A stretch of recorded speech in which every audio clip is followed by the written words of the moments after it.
Hello friends, welcome back to my channel. तो बढ़ते हैं हमारे इस सीरीज के सेकंड एपिसोड की तरफ। एपिसोड की शुरुआत बिल्कुल वहीं से होती है जहां पे हमारा पिछला एपिसोड खत्म हुआ था। नैन्सी सोचने लगी कौन सा जवाब, ये फिर से कल की तरह उल्टी सीधी बातें कर रहा है। मैं भी इसको हाँ कह देती हूँ, देख लेंगे क्या कर लेगा ये। उसने ये तो कह दिया कि हाँ मैं ही वो लड़की हूँ जो तुम्हारे सवालों का जवाब दे सकती है, पर जुआन भी कोई अंधा तो नहीं। सोचने लगा कि जो लड़की अपनी मदद नहीं कर सकती भला वो मुझे कैसे कैरा से उठाकर दूसरे एरा में ला सकती है। उसकी हेल्प करने के लिए पूछने लगा, जिस पर नंजिंग बोली बस तुम मुझसे दूर हो जाओ, मैं खुद ही अपनी हेल्प कर लूंगी। आफ्टर दैट वो काफी लोगों से कहती है अपनी हेल्प करने के लिए, मगर कोई भी उसकी बात नहीं सुनता। एट लास्ट जुआन ही उसकी हील तोड़कर उसकी हेल्प कर देता है। हेल्प तो हो गई, मगर अब नंजिंग का उससे पीछा छुड़ाना मुश्किल हो गया। जुआन पूछता है कि मुझे सच सच बताना, तुमने मुझे यहाँ कैसे बुलाया, क्योंकि मैं इस एरा से नहीं हूँ और जहाँ से मैं आया हूँ वहाँ सब ऐसी ही ड्रेसिंग करते हैं। खैर तुम अपनी इस चोटी अक्ल के साथ मेरी बातें नहीं समझोगी। इस वक्त तो नंजिंग को भी वो पागल ही लग रहा था, मगर जैसे जुआन उससे पहली बार मिला और इस बार भी इसकी हेल्प करने के लिए पहुंच गया, इन बातों को भी इग्नोर नहीं कर सकती। और जब जुआन ने बताया कि मैं कोई तुम्हारा पीछा वीछा नहीं कर रहा था, बल्कि लाइब्रेरी में बैठकर बुक्स रीड कर रहा था, तुम्हारे हेल्प मांगने की आवाज पर खुद ब खुद ही टेलीपोर्ट होकर यहाँ आ गया। ये सुनकर तो नंजिंग भी काफी ज्यादा शॉक्ड हो गई और फौरन से उसका नाम पूछने लगी, ये जानने के बाद कि इसका नाम चेन जुआन ली है। जान बचाने के लिए फौरन से भागते हुए बस में चढ़ गई। बिकॉज जुआन एक डेविल है, उसे किसी और ने नहीं बल्कि नंजिंग ने खुद ही तो क्रिएट किया था। नेक्स्ट सीन में हम उसे फेरी पार्क में खड़े सोचते हुए देखते हैं कि ये सब कुछ कहीं उस विश की वजह से तो नहीं हुआ। वो ये सब कुछ अभी सोच ही रही थी कि पीछे से जुआन आ जाता है। कहने लगा कि मुझसे पीछा छुड़ाना इतना आसान नहीं। मैं जानता हूँ कि तुम में मुझे यहाँ लाने की कैपेबिलिटी नहीं है, मगर बाय मिस्टेक तुमने कुछ न कुछ तो ऐसा किया है जिसकी वजह से मैं यहाँ आ गया हूँ। नंजिंग बोली, तुम्हें तो खुश होना चाहिए ना, तुम एक एंशिएंट हो फिर भी तुम्हें मॉडर्न लाइफ मिली, अच्छे कपड़े, अच्छा ट्रीटमेंट, और तुम्हें क्या चाहिए। जुआन उसकी तरफ बढ़ते हुए बोला, मुझे इसमें से कुछ भी नहीं चाहिए। तुम अपने दिमाग पर जोर लगाकर सोचो, तुमने उस वक्त ऐसा क्या किया था जो मैं यहाँ आ गया। नंजिंग ने बताया कि मैंने तो और कुछ भी नहीं किया था, बस एक विश ही तो मांगी थी। और जुआन बोला, कहीं तुमने किसी हैंडसम लड़की की विश तो नहीं कर ली थी। ये बोली, तुम्हें शर्म नहीं आ रही है सब कुछ बोलते हुए, मैंने तो बस अपने इंटरव्यू पास होने की विश की थी।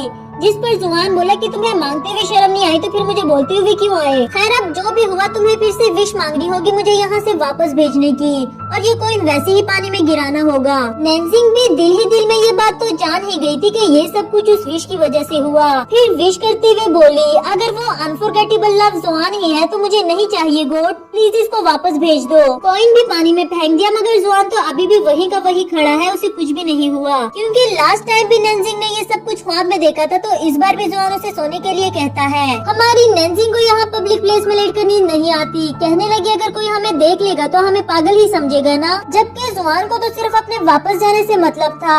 उसके मुंह पर उंगली रखते हुए उसे चुप करके सोने के लिए कह दिया। जैसे तैसे करके वो सो गई और ख्वाब में ही एक अजीब सी जगह में आ गई, जो कि ये फेरी पार्क ही था, मगर आसपास का तो वहाँ कुछ भी नहीं। वही एजेड मैन फिर से आता है, उसको अपना इंट्रोडक्शन करवाते हुए बोला, मेरा नाम फेरी ज़ेन है, तुम्हारा स्वागत है मेरे फेरी लैंड में। नंजिंग बोली, तुमने मुझ पर क्या जादू चलाया है और वो जुआन वहाँ कैसे आया। जिस पर फेरी ज़ेन ने बताया कि तुमने ही तो अनफॉरगेटेबल लव की विश की थी, इसलिए मैं जुआन को तुम्हारे लिए ले आया। अब नंजिंग ने तो उसे गले से ही पकड़ लिया।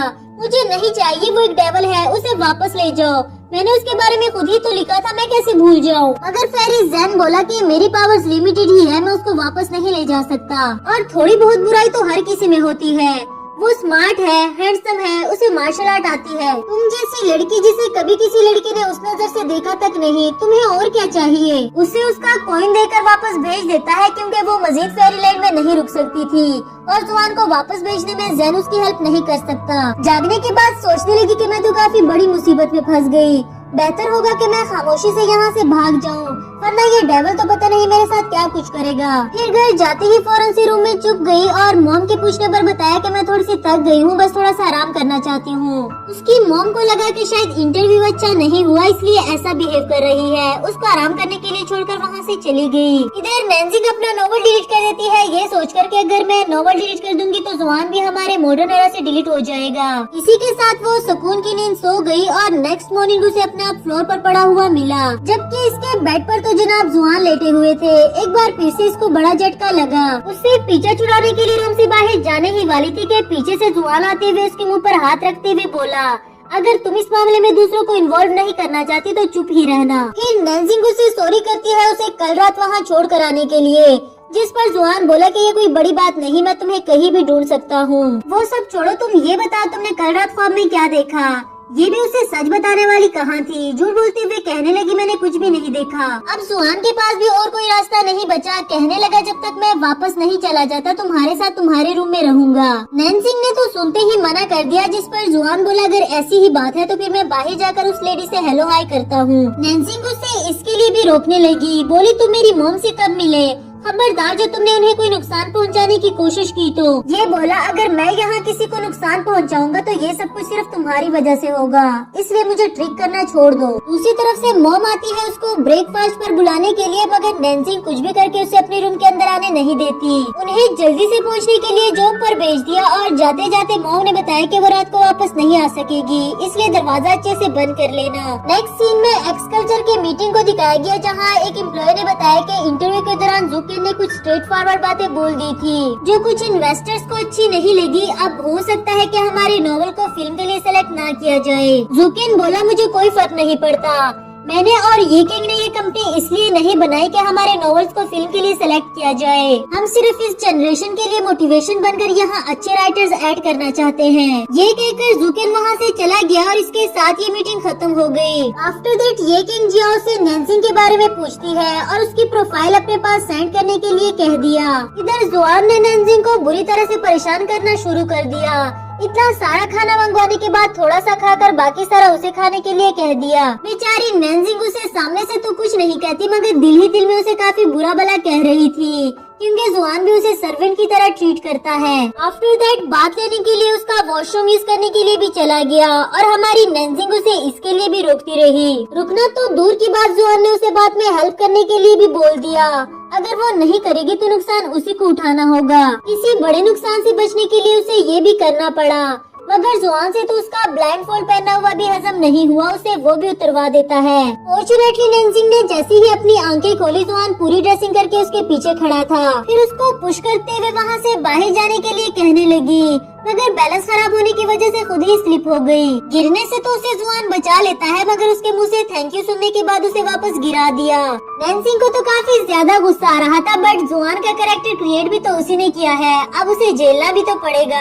आफ्टर दैट टीवी में देखने के बाद जुआन ने मॉडर्न ड्रेसिंग और हेयर स्टाइल बनाने का डिसाइड किया, क्योंकि वो इस मॉडर्न एरा में कुछ टाइम के लिए तो रहने वाला है और ऐसे एंशिएंट बनकर तो नहीं रह सकता। हेयर कटिंग के लिए नैन्सिंग ने उसे सीजर तो दे दी, मगर कहने लगे हमारे घर मैन नहीं, बिकॉज यहाँ सिर्फ मैं और मेरी मॉम ही रहते हैं।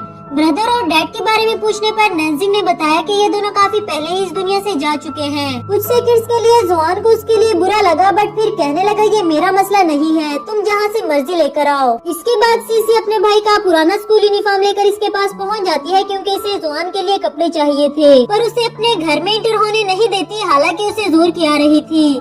इस पर सीसी को भी शक हो गया कि जरूर इसने किसी लड़के को अपने घर में छुपा रखा है। इधर जुआन एक मॉडर्न लुक में रूम से बाहर आ जाता है, मगर इस यूनिफॉर्म में वो नैन्सिंग को तो काफी ज्यादा फनी लगा। नेक्स्ट सीन में नैन्सिंग को पुलिस स्टेशन जाना था उस चोर को रिकॉग्नाइज करने के लिए और इसे प्रॉमिस लेकर घर रहने के लिए कह दिया, बिकॉज वो बाहर जाकर जो भी मुसीबत खड़ी करेगा उसका नुकसान तो नैन्सिंग को ही होगा। जुआन ने बाहर ना जाने का प्रॉमिस तो कर दिया था, मगर इन कपड़ों में वो बिल्कुल भी कंफर्टेबल नहीं था, इसलिए अपना कमर बंद लेकर उसे भेजने के लिए चला गया। सीसी भी वहीं बाहर खड़े उसको चुपके से देख रही थी, बिकॉज शक तो उसको पहले से ही हो गया था। नेक्स्ट सीन में हम जुआन को एक मॉल में देखते हैं, अपने लिए काफी महंगे महंगे कपड़े खरीदता है, लेकिन शॉप असिस्टेंट को भी यकीन नहीं आ रहा था कि ये इतना अमीर हो सकता है। पर पैसों से भरा हुआ बैग देखने के बाद उसे काफी अच्छे से ट्रीट करने लगी। इस पर जुआन बोला 5000 साल के बाद भी इंसानों की नेचर नहीं बदली, बस पैसों के पीछे ही मरते हैं। दूसरी तरफ पुलिस स्टेशन से वापस आते हुए नैन्सिंग को एक्सकल्चर से कॉल आती है, जिन्होंने इसको असिस्टेंट की जॉब के लिए सेलेक्ट कर लिया था।